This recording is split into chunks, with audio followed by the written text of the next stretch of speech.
नमस्कार। Dhirendra पुंडी news point में आप सभी का एक बार फिर से स्वागत है। सुप्रभात।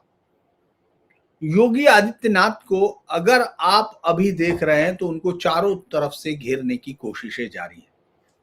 चाहे वो बनारस में दाल मंडी पर जब अतिक्रमण विरोधी दस्ता काम कर रहा था और उस काशी विश्वनाथ तक जाने वाले रास्तों को बेहद खूबसूरत बनाने की कोशिश चल रही हो, उस वक्त मणिकर्णिका घाट पर एक विवाद खड़ा किया जाता है और उसके बाद जिस तरह के धरने प्रदर्शन और तमाम चीजों के साथ प्रेशर बनाया जाता है, पूरा नैरेटिव होता है। और अगर आपने कांग्रेस की जिस तरह से कल घटिया शब्दों के साथ की गई प्रेस कॉन्फ्रेंस देखी होगी, तो फिर आपको लगेगा कि अल्टीमेटली इसका निशाना योगी आदित्यनाथ है। लेकिन योगी आदित्यनाथ इन सब से बेखबर है। उनको मालूम है कि ये तमाम चीजें उनके रास्तों को रोकने की कवायद भर है, और वो भी वो रास्ता जिस पर योगी 2017 से चल रहे हैं।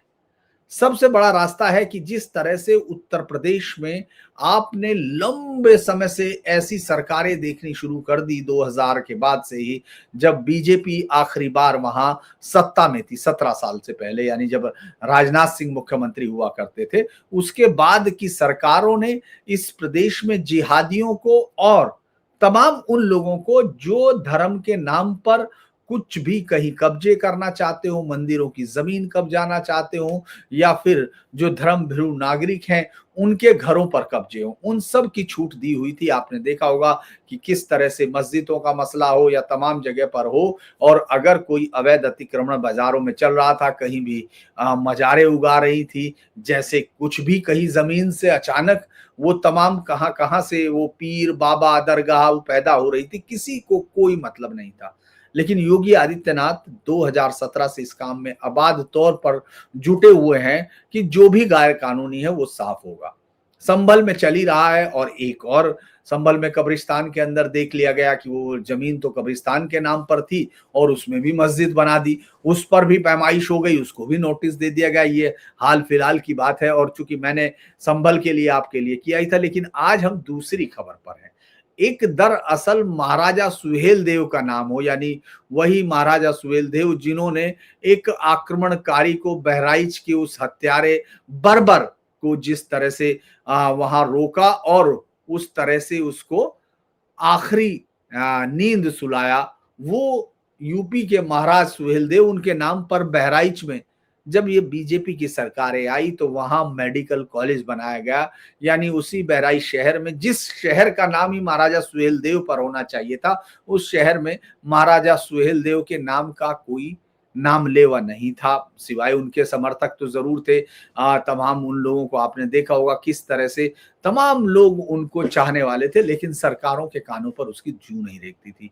अब उसी महाराजा सुहेलदेव मेडिकल कॉलेज के परिसर में 10 मजारें बनी हुई थी। वैसे तो 12 मजारें थी, लेकिन 10 ऐसी मजारें थी जो अचानक उगाई, और उनको आज से 24 साल पहले ये देख लिया गया था कि ये मजारे जो हैं अवैध हैं, इनका कोई भी वहां कागज नहीं, इनके पास कोई चीज नहीं है। और वैसे तो उस आदमी का जिसके नाम पर ये मजारें बनी हो, वो कहां से आया, कहां गया, क्या किया, क्यों उसको संत कह रहे हो, क्यों उसकी दरगाह है, इसका तो आपको ज्यादातर जगह पर हिसाब नहीं मिलता, तो इन 10 का तो कहीं मिलना ही नहीं था।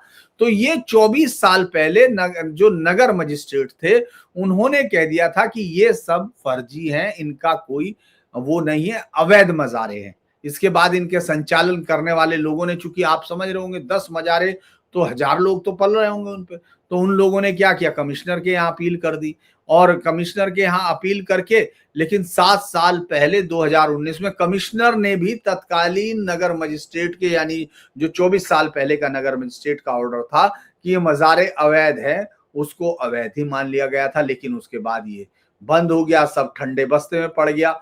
अब ये चूंकि अब इस सरकार में अब उनको देखा गया, और फिर उन सबके बाकायदा बुलडोजर लगाकर तोड़ दिया गया है। दरअसल जिलाधिकारी कार्यालय के पास ही मौजूद है। आप ये सोच के देखिए कि अगर ये योगी आदित्यनाथ का समय ना हो, तो क्या आपको लगता है कि जिलाधिकारी कार्यालय के बराबर से जो मज़ारें सबको दिख रही होगी, वो बनी भी होंगी, उन पे उन्होंने हरी चद्दर भी रखी होगी, उससे पहले ईंटें भी बिछाई होंगी, उससे पहले वो पूरा का पूरा उसकी बाउंड्री बनाई होंगी, कोई देखने वाला नहीं था। और इन 24 सालों में भी कुछ नहीं हो रहा था। हालाँकि 17 में सरकार आ गई थी, उसके बाद से इसका मुकदमा भी हो गया था, लेकिन अब एक-एक चीज़ ऐसी ढूँढ कर देखी जा रही है। वहाँ जो इलाका है मेडिकल कॉलेज के बराबर में, रसूल साहब बांसवाड़ी का आस्थाना इसको कहा जाता है।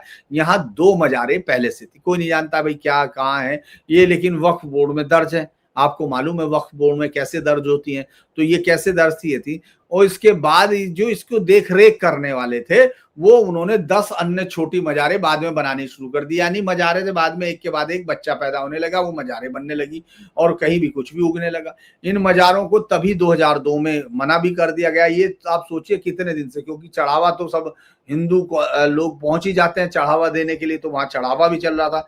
ये कमेटी पूरी की पूरी अपील इसकी 2024 तक चलती रही, 2024 में खारिज होगी।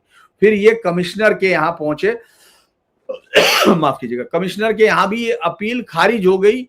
ये लगातार 2002 में ये फैसला हुआ था अपर मजिस्ट्रेट के यहाँ से, फिर ये उसके यहाँ जिलाधिकारी के गए, जिलाधिकारी से 2019 में कमिश्नर के यहाँ गए, कमिश्नर के यहाँ कोई राहत नहीं मिली। इसके बाद कमेटी ने कहा कि हम खुद हटा देंगे, लेकिन तब से आज तक, क्योंकि जो खुद हटा देने वाला खेल है, जिस झूठ का पूरा परचम सब जगह फहराता है, तो वो यहाँ भी फहराता रहा।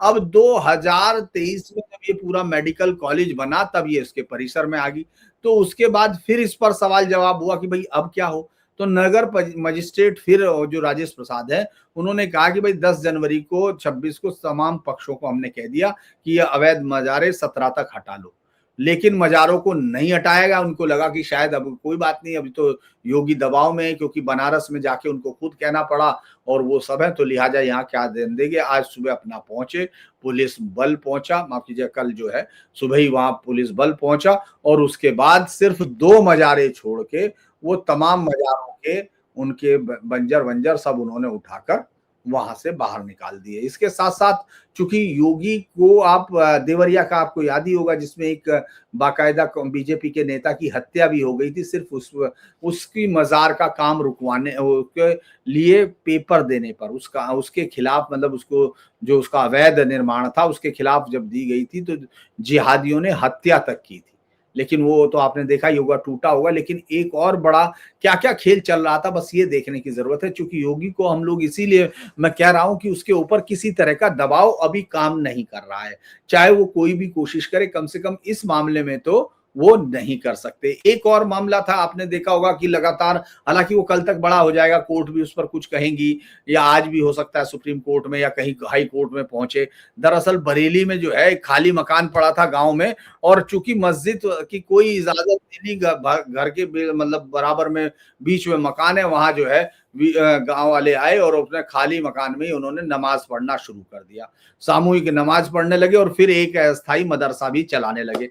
ग्रामीणों ने इनकी शिकायत दी, तो 12 लोगों को हिरासत में लिया, और उसके बाद उनको जो है पुलिस ने हिरासत में लिया शांति भंग के, क्योंकि ये एक घर में बिना इजाजत के, ना तो वहां कोई किसी की, ना तो किसी प्रशासन को बताया गया, ना किसी से अप्रूवल है वहां से, ना किसी को, मदरसा शुरू कर दिया। और हर दिन जुम्मे पर वहां पहुंच के बड़ी भीड़ बढ़ जाती थी। आबादी के बीच में बने हुए इस मकान को लेकर लोगों को शिकायतें शुरू हुई, और लोगों ने ये स्थानीय पुलिस को दी। इसके बाद एक वीडियो भी सोशल मीडिया पर शायद वायरल हुआ, जिसमें ये लोग, तमाम लोग वहां घर के अंदर जाकर एक नमाज, वो जो है घर को ही मस्जिद बिना अनाउंस किए ये शुरू कर दिया। तो इसके बीच में कहानी तो कोई और होगी, लेकिन फिर भी पुलिस ने बिना किसी उसके उनको पकड़ा और कहा कि भाई साहब ये तो ऐसे तो नहीं होगा, आपको अप्रूवल लेना होगा। तो उस पर अभी हल्ला चल रहा होगा, आप देखेंगे। मैं सिर्फ ये बताने की कोशिश कर रहा हूं कि इस समय भी योगी आदित्यनाथ को इस बात से कोई वो नहीं कि अगर वो गैर कानूनी है तो आपको तो जाना पड़ेगा,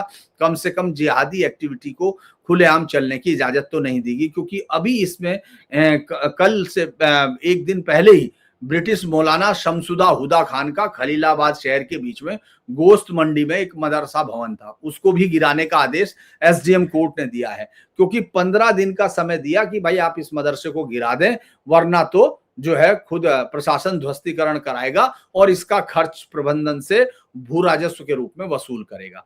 दरअसल इसको 15 दिन का टाइम भी दिया हुआ, लेकिन इसका मामला बड़ा इंटरेस्टिंग है, इसीलिए मैंने इसको आपके लिए लिया है, क्योंकि ये जो है यहाँ मोती नगर मोहल्ले में मदरसा Kulliyatul Banatir Razviya educational and welfare society है। अब इसके बाद इसको मदरसे को सील किया गया, क्योंकि 3 नवंबर को नोटिस देते हुए कहा गया कि भाई मदरसे का नक्शा दिखाओ और नक्शा कैसे पास हुआ वो बताइए।